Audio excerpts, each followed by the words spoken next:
Hi. My name's John. You know what's more terrifying than an actual army? One very angry man who apparently doesn't need one.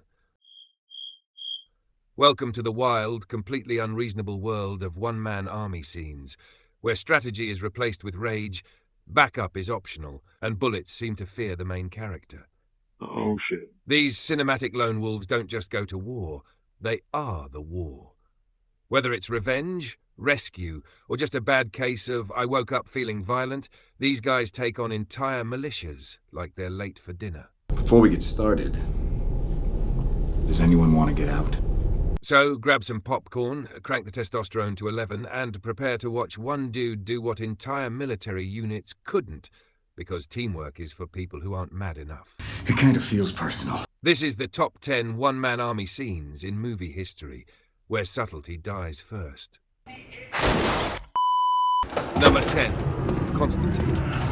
Hi. My name's John. The movie where Keanu Reeves plays a chain-smoking exorcist with zero chill, a bottomless trench coat, and a very personal beef with hell. Now let's talk about the scene that gets him on this list.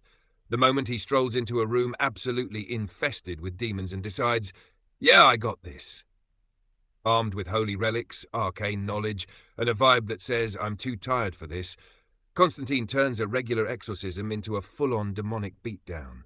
The man walks into a room of possessed humans like he's checking into a Motel 6, calm, irritated, and ready to ruin everyone's night. With a shotgun blessed by a priest, dragon's breath, holy water grenades, yes, that's a thing, and more Latin than your high school honors class, Constantine tears through these demons like he's on a deadline.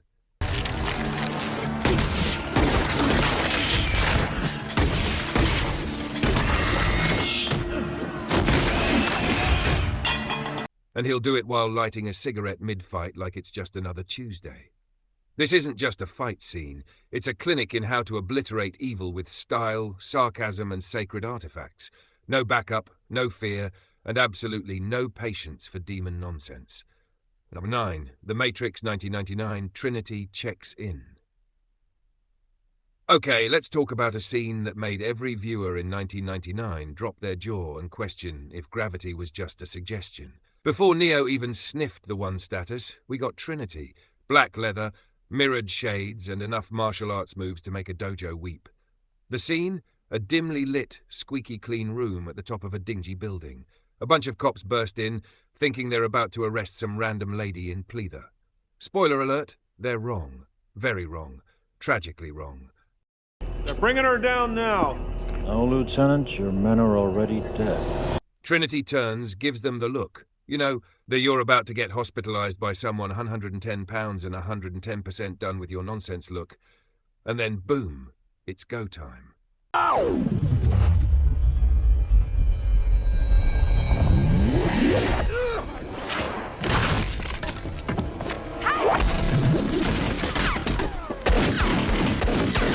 This isn't just a fight, it's a statement. A warning shot to the audience that this movie plays by no rules, and that Trinity might just be cooler than literally everyone else in the room, including Neo. Yeah, we said it. Number 8, Captain America the Winter Soldier 14, Elevator Smackdown.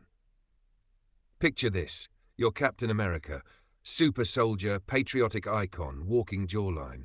You're in an elevator, just minding your own business. Ding, a guy walks in. Ding, another guy. Ding, more guys. Shields, batons. Way too much Axe body spray. At some point, even Cap's thinking, okay, this is either a really intense group hug or a setup. Spoiler alert, it's a setup. And what follows is one of the most beautifully claustrophobic beatdowns in Marvel history. 10 guys in a metal box trying to take down a man who punched Hitler in the face and woke up 70 years later still mad about it. The tension builds. Cap looks around like he's solving a Sudoku puzzle made of betrayal. Then he drops the most polite warning in MCU history. Before we get started, does anyone want to get out? Spoiler, they should have. What happens next is a symphony of bone-crunching regret. Cap takes on a mini-squad of Hydra agents in a space barely big enough to stretch in. Fists fly, shields bash, bodies slam into walls like bowling pins. There's magnet handcuffs, electric batons, and the world's most aggressive shoulder blocks. But here's the magic. It's not just brute force. It's precise, efficient, violent ballet. Cap uses the walls, the floor, the handrails, probably the air itself, to dismantle every single person in that elevator. And when the dust settles, he just jumps out the damn elevator like it was a minor inconvenience. Number 7, Jack Reacher, Season 1 and 2, bathroom brawl, Reacher style. Let's talk about one of the worst decisions a group of dudes has ever made on television. Picking a fight with Jack Reacher in a prison bathroom. First of all, rule number 1 of survival. If a guy is built like a vending machine and has zero expression on his face, do not corner him in a tile-walled cage of doom. But hey, the goons didn't get the memo. So in walks Reacher, ex-military, silent as a statue, and giving off strong, I don't start fights, I end lives energy. Then comes the setup. A bunch of inmates saunter in like they've got numbers on their side, and maybe they did, until Reacher weaponizes the architecture. Yep, sinks, walls, broken tiles, it all becomes part of his plan. What follows is not a flashy kung fu ballet. No slow-mo flips, no acrobatics, this is raw, blunt, calculated violence. Reacher doesn't fight, he demolishes. He breaks knees, dislocates shoulders, and uses one guy's head like he's testing the structural integrity of a porcelain urinal. And let's be honest, he never looks panicked. He barely looks interested. He's fighting like someone who's just trying to finish this chore so he can go back to not talking to people. The best part, when it's over, Reacher walks out like he just finished washing his hands, calm, clean, and leaving a pile of regrets behind him. Moral of the story, if you're going to jump Jack Reacher, maybe don't, especially in a bathroom, especially that bathroom. The Book of Eli, 2010, don't bring attitude to a machete fight. There are introductions, and then there's Eli's first fight under the bridge, where he calmly warns a group of armed thugs to leave him alone, and then proceeds to slice them into post-apocalyptic confetti in under 30 seconds. Good. You listening to me? Yeah. Good. Put that hand on me again, you won't get it back. A lone traveler with a sacred mission. A heavy backpack and the quiet confidence of a man who can hear your heartbeat and stop it. Now, these goons think he's just another drifter to rob. Big mistake. Huge. He tells them, you don't want to do this. They do it anyway. And then they don't exist anymore. What follows is a machete massacre in silhouette, shot in beautiful, haunting side profile, like someone filmed a samurai film inside a shadow box. He disassembles these dudes like he's doing surgery with a blade the size of a car bumper. Arms? Gone. Throats? Handled. Morale? Absolutely shredded.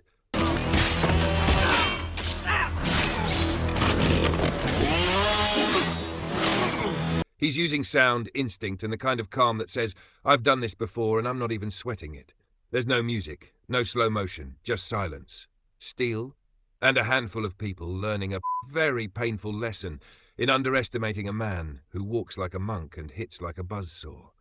Extraction 2020, Tyler Rake punches first, asks no questions. The opening hand-to-hand showdown in Extraction is a clinic in brutality, momentum, and raw Aussie aggression. Chris Hemsworth's Tyler Rake enters the building on a simple mission, find the kidnapped kid.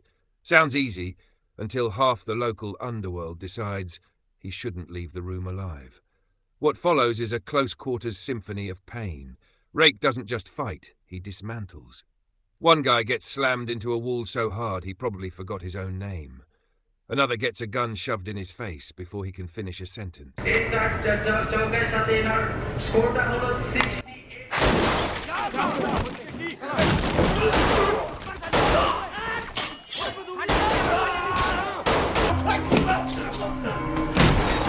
Smashing dudes with door frames, walls, and possibly a passing thought of regret. And then comes the rake kill. Yes, Tyler Rake kills a man with a literal rake. Because when your name is also a gardening tool, you are legally obligated to weaponize it. What makes this scene a top-tier one-man army moment is the pure efficiency. There's no wasted motion, no cool-off period, just brutal, bone-snapping practicality. Rake doesn't dodge punches for style, he eats them and responds with concrete-flavoured justice. By the time it's over, half the room's unconscious, the other half is reconsidering their life choices, and the audience is thinking, "Oh!" So that's what kind of movie this is. This fight scene doesn't just start the mission. It announces the arrival of Tyler Rake as a walking, growling demolition crew with absolutely zero interest in subtlety. Aliens, 1986. Ripley empties the arsenal. Let's be honest, most heroes bring a gun to a fight. Ripley, she brings the entire damn armory and dares anyone to stop her from using every single bullet. By the time Ripley says, "I'm going back for Newt," you already know things are about to get violent and very, very loud. She rolls up to the weapons locker like she's shopping for the apocalypse. Pulse rifle? Check. Flamethrower? Double check. Grenades? All of them.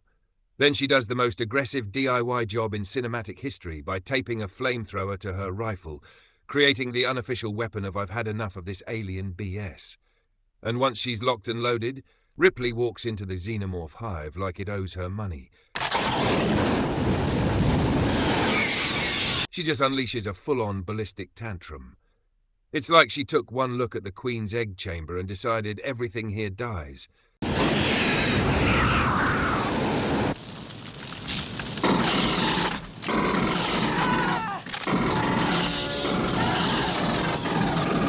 You can practically hear the gun overheating. The ammo counter's ticking down like a speed run. She even stops to reload twice just to make sure every last round gets a proper send-off. It's not just overkill, it's necessary overkill. And when she finally reaches Newt and the hive starts collapsing around them, you realize she actually used all of it. Every bullet, every grenade, every puff of flame, that entire arsenal, gone, emptied. Mission complete, ammo extinct. And then, just when you think she's out of tricks, surprise, the alien queen tags along for a bonus round. So what does Ripley do? Climbs into a forklift mech suit and finishes the job with one of the most iconic lines in movie history. Get away from her, you bitch! Ripley isn't just a one-woman army. She's a mobile, self-sufficient ammo depot with a personal vendetta. No backup, no hesitation, no bullets left. If you ever needed proof that quantity of firepower does equal quality, Ripley's got the receipts. Now number 3, Batman goes full Arkham mode. Let's just go ahead and say it. This is the Batman we were always promised. Not the guy who politely handcuffs criminals, but the one who launches them through wooden crates like they're made of pudding.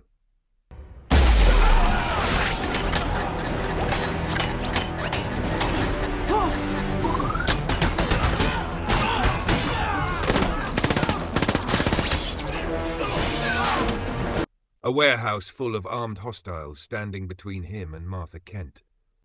Batman drops in through the ceiling like an angry gargoyle, and what follows is a full-blown bat apocalypse. He's tossing guys into walls, through floors, off balconies, basically reenacting Mortal Kombat, but without the fatalities, barely. It's not just punches, it's tactical savagery. Batarangs to the wrist, grapple gun to the face, a crate-launching, back-breaking body slam that looks like it voided someone's spine warranty.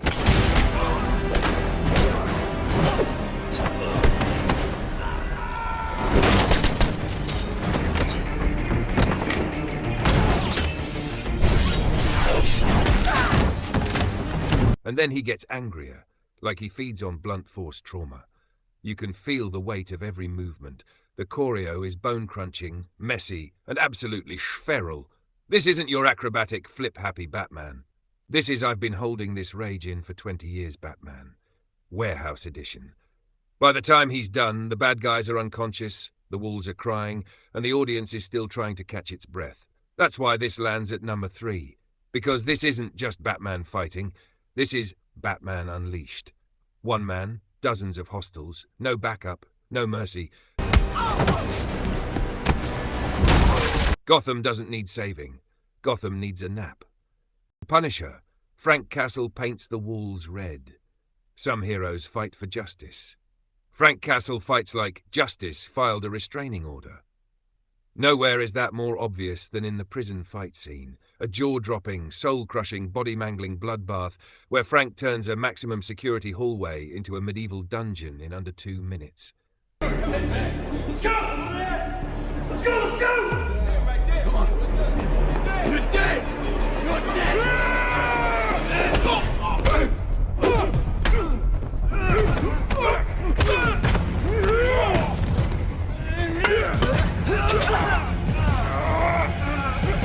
He doesn't fight clean. He fights like an avalanche.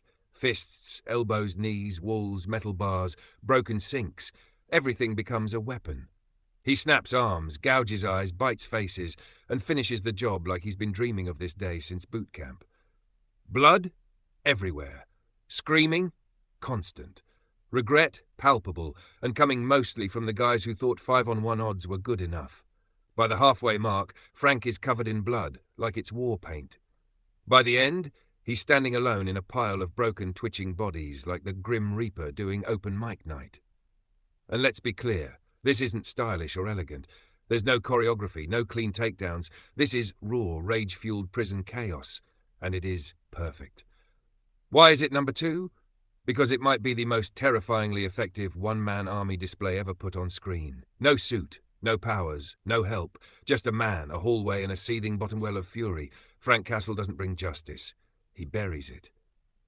Look, we wanted to put this in the top 10. We really did. Because when Bob Odenkirk walks onto that bus and says, "I'm going to f you up," you believe him. And then he does it. The setup? Just a middle-aged guy trying to ride the bus home and a bunch of drunk Russian goons who picked the worst possible target since that one guy messed with John Wick's dog. The fight that follows is pure, grimy perfection. It's messy, desperate, brutally real, and exactly what you'd expect from a guy who looks like an accountant but hits like a steel-toed regret. He gets stabbed, thrown through windows, smashed into poles, but he keeps getting back up like vengeance is running on caffeine and spite. And just when it looks like he's done, he's not. He pulls off one of the most grounded, brutal, I don't care if I die, you're going with me brawls in recent memory. So why is it not in the top 10? Because, honestly, he kind of loses. I mean, sure, everyone else is in a body bag and he walks away, but let's be real, he also walks away bleeding, limping, and probably rethinking his life insurance policy. It's a beautiful, violent mess, but it's more street fight than one-man army. No weapons cache, no dramatic standoffs, just Bob Odenkirk trying to remember if his jaw was always supposed to click like that. Still, it earns an honourable mention for proving once and for all that you don't need to look like The Rock to break faces. You just need enough rage, skill, and a total disregard for your own ribcage. We've reached the summit, and it had to be him. There are great one-man army scenes. There are unforgettable ones. And then there's this. The lights go dark. The rebels are panicking. They've got the plans but no way out. And then that sound. The breathing. The hum. The red lightsaber ignites, and in that instant, cinema history changes. Because Darth freaking Vader doesn't walk into this hallway. He materializes like a nightmare with a cape. What happens next is pure unfiltered terror.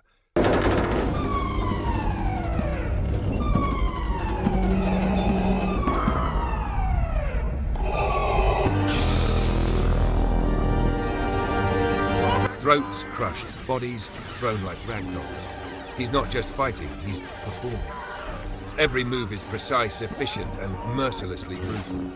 A force choke here, a saber slice there, a guy pinned to the ceiling while screaming for help. It's not a fight, it's a horror movie starring one man. And it's so good, because we never really saw this version of Vader before. We heard the legends, we feared the mask. But in this single scene, he becomes myth. All the hype, all the whispers, all the fear, delivered in under a minute with one hallway, one lightsaber, and 0 survivors. So why is this number 1? Because it's instant iconography. The moment that made even non-fans sit up and say, oh, that's why people fear him. Because no backup, no army, and no Force ghost can top Darth Vader in full beast mode. And let's be real, you know a scene's powerful when the audience is rooting for the villain. just because the execution is that damn beautiful.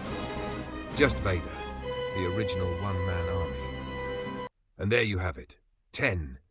Well, 11 if you count that bus ride from hell, of the most explosive, unhinged, and wildly impractical one-man army scenes ever put to screen. From space moms with flamethrowers to billionaires in capes to blind swordsmen with holy missions, these characters didn't just survive. They dominated entire squads, factions, and species, with nothing but grit, gear, and some truly questionable decision-making from their enemies. Was it realistic? Absolutely not. Was it awesome? Yes, loudly. So the next time you're facing impossible odds, just remember, if John Wick can clear a nightclub, Ripley can torch a hive, and Darth Vader can casually ruin rebel morale in 30 seconds, you can probably make it through your Monday. Be sure to like, comment, and subscribe for more cinematic carnage, and let us know which one-man or one-woman wrecking crew you think deserves a spot on this list, because somewhere out there, another poor villain is about to learn the hard way. Backup is a myth.